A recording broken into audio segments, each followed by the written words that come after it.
Welcome to Talking Tom Tutorials video. Today's video is how to cure your cat Tom. Keep a close eye on Tom.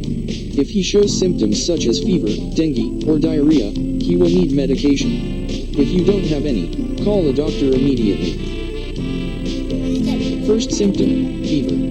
When Tom catches a cold, his nose starts running and his body temperature rises to 37.1 degrees Celsius. That's how the fever begins. To handle this, we need a thermometer to check his temperature. If it reads above 37 degrees Celsius, it means Tom has a fever.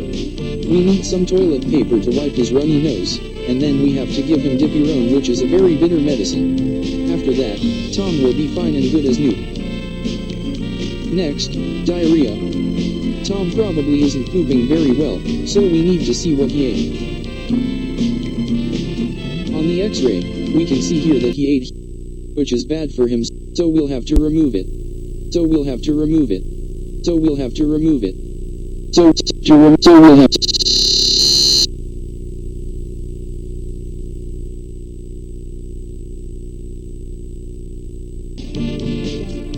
Then you give him some water, and he's better. Good as new.